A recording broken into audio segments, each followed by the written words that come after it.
লন্ডনে ভারতের বিদেশমন্ত্রী এস জয়শঙ্কর ইউক্রেন পরিস্থিতি নিয়ে কথা বলতে লন্ডনে গেলেন বিদেশমন্ত্রী এবং প্রধানমন্ত্রী নরেন্দ্র মোদীর বার্তাও নিয়ে গেছেন। মার্কিন শুল্ক নীতির প্রেক্ষিতে ভারত ব্রিটেন আর্থিক সহযোগিতা নিয়েও কথা হয়েছে বলে জানা যাচ্ছে। এ বিষয়ে আরো বিস্তারিত জানবো, আমাদের সঙ্গে নিউজরুম থেকে সরাসরি রয়েছেন পলিটিক্যাল এডিটর আশিস চট্টোপাধ্যায়। আশিসদা, তাহলে এবার পরিস্থিতি কোন দিকে যাচ্ছে? লন্ডনে গিয়ে কথা বলে এসেছেন বিদেশ মন্ত্রী এস জয়শঙ্কর।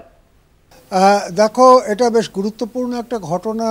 আগের থেকে কোনো শিডিউল ট্রিপ এটা নয়, এটা হঠাৎই ঠিক হয়েছে এবং গোটা পরিস্থিতি সারা দুনিয়ায় যে আলোড়ন চলছে, ট্রাম্প বনাম জেলেনস্কি যে মিটিংটা যেভাবে ভেস্তে গিয়েছে সেটা নিয়ে, এবং তার পরবর্তীতে মার্কিন যুক্তরাষ্ট্র যে একটার পর একটা পদক্ষেপ নিচ্ছে তা নিয়ে, এবং সেই পরিপ্রেক্ষিতে নরেন্দ্র মোদীর কিছু বিশেষ বার্তা যেটা তিনি ব্রিটেনকে জানাতে চান, সেই বার্তা নিয়েই জয়শঙ্কর সেখানে গেছেন।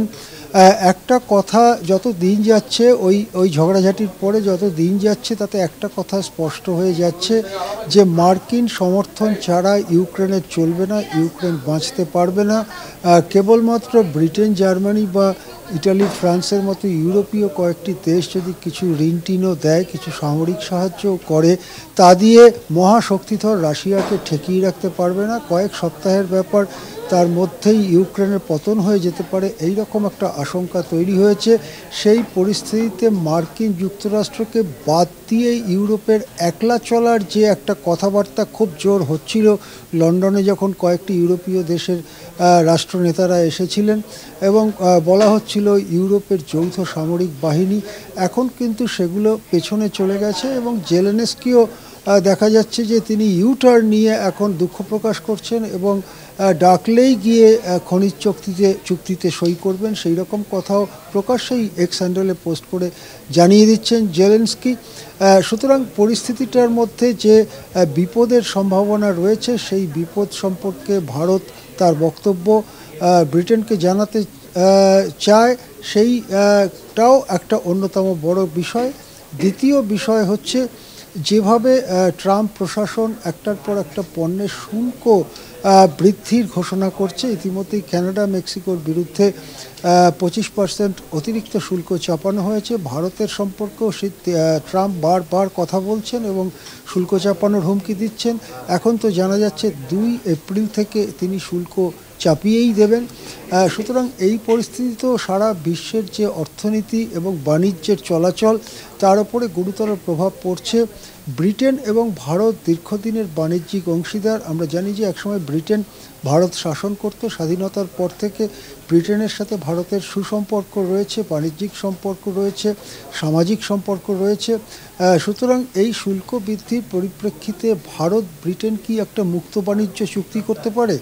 মুক্ত বাণিজ্য অর্থে ভারতের যে পণ্য ব্রিটেনে যাবে এবং ব্রিটেনের যে পণ্য ভারতে আসবে, এগুলোর ওপরে কেউই অতিরিক্ত শুল্ক চাপাবে না, নর্মাল শুল্ক চাপাবে। এইরকম কোনো মুক্ত বাণিজ্য চুক্তি ভারত ব্রিটেন করতে পারে কিনা, সেই বিষয়টি নিয়েও কথাবার্তা হয়েছে।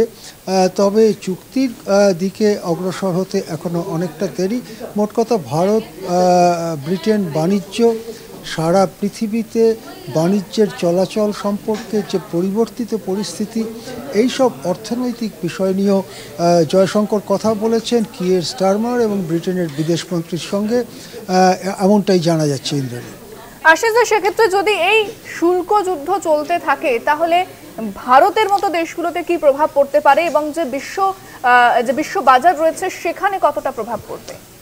আচ্ছা ইন্দ্রাণী, প্রথমেই ভারতের কথাটা দিয়েই শুরু করা যাক। আমরা ভারতীয়, একটা কথা পরিষ্কার যে মার্কিন দেশের সঙ্গে ভারত যে ব্যবসা বাণিজ্য করে, তাতে ভারত উৎবৃত্ত, অর্থাৎ আমরা যত টাকার রপ্তানি করি তার থেকে কম টাকার আমদানি করি মার্কিন যুক্তরাষ্ট্রের ক্ষেত্রে। চীনের ক্ষেত্রে কিন্তু ব্যাপারটা উল্টো। চীনের ক্ষেত্রে আমরা যত রপ্তানি করি তার থেকে অনেক বেশি টাকার পণ্য আমরা আমদানি করি। সুতরাং মার্কিন যুক্তরাষ্ট্রের সঙ্গে ভারতের বাণিজ্যে একটা অ্যাডভান্টেজ রয়েছে।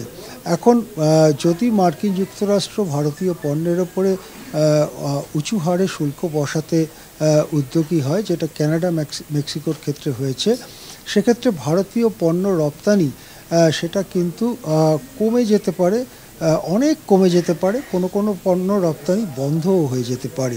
সেক্ষেত্রে ভারতে যে উৎপাদকরা রয়েছেন, কল কারখানায় তো এগুলো উৎপাদিত হচ্ছে বা বিভিন্ন সংস্থায় সেগুলো তৈরি হচ্ছে, সেই সংস্থাগুলো দুর্বল হয়ে যেতে পারে, তাদের উৎপাদন কমাতে হতে পারে এবং অনেক মানুষ বেকার হয়ে যেতে পারেন। এই রকম পরিস্থিতি একটা তৈরি হতে পারে ভারতের রপ্তানির দিক থেকে। সুতরাং এই দিকে ভারতের ওপরে বড়সড় প্রভাব পড়তে পারে। স্বভাবতই ভারতে যে পণ্যগুলো রপ্তানি করে আমেরিকাকে, সেটা যদি আমেরিকায় রপ্তানি করা না যায় তাহলে অন্য যে যে দেশ কিনতে পারে সেই পণ্যগুলো, সেই সব দেশের বাজার সন্ধানে বেরোতে হবে ভারতকে। জয়শঙ্কর সেই কাজটাই করতে গিয়েছেন। অন্যদিকে আবার পীযূষ গোয়ালকে সব কাজ ফেলে সোজা ওয়াশিংটনে পাঠিয়ে দিয়েছেন মোদিজি, যে ওখানে গিয়ে ট্রাম্প প্রশাসনকে ঠান্ডা করুন যাতে খুব বড়সড় কিছু ভারতের বিরুদ্ধে না করে। পীযূষ গোয়াল এখন ওয়াশিংটনে, তিনি কি মিটিং করছেন সে বিষয়ে আমরা কিছু পরে জানতে পারবো, কিন্তু সেখানেও একটা চেষ্টা চরিত্র চলছে। কিন্তু যদি কোনোই চেষ্টা চরিত্র কাজে না আসে এবং ভারতীয় রপ্তানির ওপরে উঁচু হারে শুল্ক বসায় ট্রাম্প প্রশাসন, সেক্ষেত্রে ভারতের অর্থনীতিতে ঋণাত্মক প্রভাব বা খারাপ প্রভাব পড়বে বলেই সাধারণভাবে মনে করা হচ্ছে। হ্যাঁ, একেবারে অনেক ধন্যবাদ আশিস। আমাদের সঙ্গে নিউজরুম থেকে সরাসরি ছিলেন আমাদের পলিটিক্যাল এডিটর আশিস চট্টোপাধ্যায়। এবং ইউক্রেন পরিস্থিতি নিয়ে যেরকম কথা হয়েছে লন্ডনে গিয়ে বিদেশমন্ত্রী এস জয়শঙ্করের সঙ্গে, পাশাপাশি যে কথা হচ্ছে সেটা হচ্ছে যেভাবে আমেরিকা শুল্ক বৃদ্ধি করছে তা নিয়ে কিন্তু চিন্তিত ভারত। তাই লন্ডনে বিদেশমন্ত্রী এস জয়শঙ্করের যাওয়াটা যথেষ্ট গুরুত্বপূর্ণ বলেই মনে করা হচ্ছে।